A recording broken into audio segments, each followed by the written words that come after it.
Hello.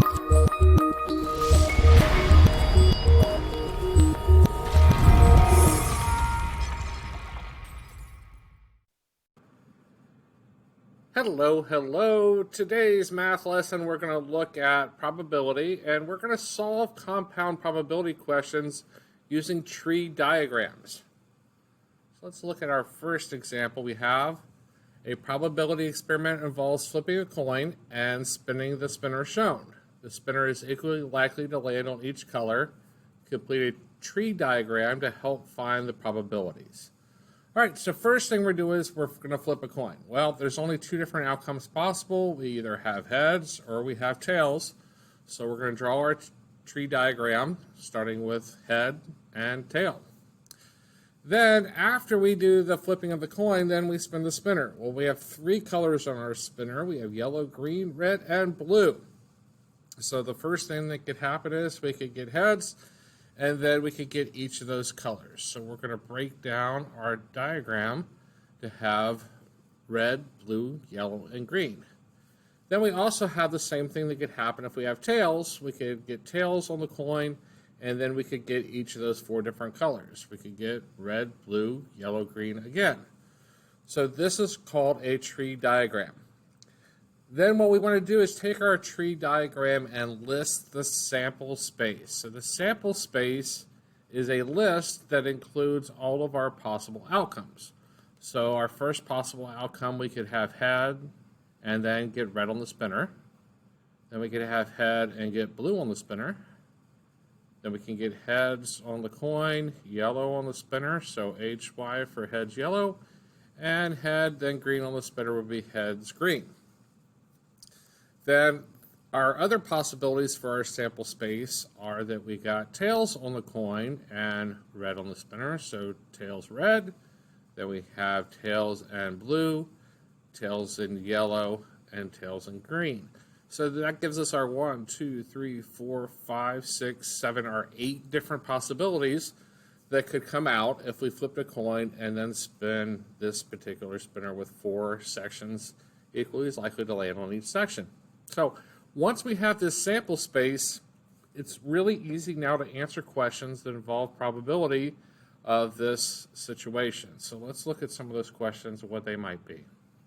So for example, if we're asked the probability of tossing a head and then spinning red or blue. Well, if I look at my sample space, what are the successful outcomes of this? Successful outcomes would be head and red, head and blue, and it might help me to circle both of those, but I have 2 of those out of our 8 possible, so 2 eighths, which is the same as 1/4, 0.25 or 25%. Let's look at a new question. Let's say, what's the probability of tossing a tail and then spinning the color green? Well, out of these, how many meet that requirement of tails? Well, all my tails are here, and green. Well, there's only one possible outcome out of our 8 possibilities. There's 1 success there. So 1 success out of 8, 1/8, or about 13% of the time. All right, so let's take this and let's see if you guys can make your own tree diagram. So Mathville throws a free baseball cap at the parade. They come in small, medium, and large, and each come in both blue and red. Make 2 tree diagrams to help find all of the probabilities and list the sample space. So go ahead, pause the video here, and you guys take a crack at that. Come back, we'll see how you did. All right, welcome back. So we have Mathville throws out free baseball caps at the parade, so they come in small, medium, and large. And red and blue are the 2 colors. So I could take my 2 colors, red and blue, and then I can do blue small, blue medium, blue large, red small, red medium, and red large. And I have seen some students, when they do this, they'll do 3 tree diagrams. They'll do small, medium, and large, and then break each of those up into red and blue. And those both work. The only problem would be the directions in this 2 tree diagrams. But 3 tree diagrams would also give you the same sample space. So let's list our sample space. In this case, we have blue small, BS, blue medium, BM, blue large, BL, red small, RS, red medium, RM, and red large, RL. So we have 1, 2, 3, 4, 5, 6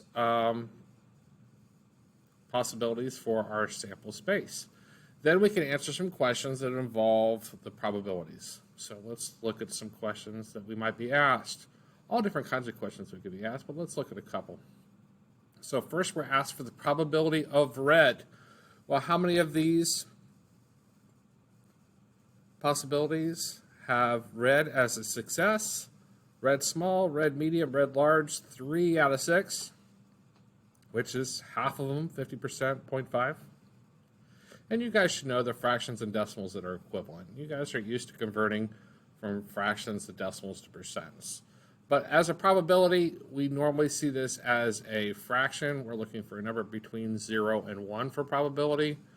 1 meaning something that's certain to happen, 0 meaning something that's impossible to happen. And like in this case, we have the fraction in the middle, halfway in between at 0.5. All right, what about the probability of large? Well, how many do we have in our sample space that are large? Well, there was the blue large and there was the red large. So 2 out of 6, or a third. And then our last one is probability of small or medium. Small or medium, we have blue small, blue medium, red small, red medium. So there's 4 out of our 6 possible. So 4 is 6, or 66% of the time, you would randomly be at the parade and your hat thrown to you. If you've got a hat, there is a 4 in 6 chance that it was a small or medium hat that you picked up at the big Mathville parade. All right, I hope that helps you guys with some of these compound probability problems. I hope those were good examples to help you get started and use those tree diagrams to make that probability much easier to work with. Have a great day. OU T spells out.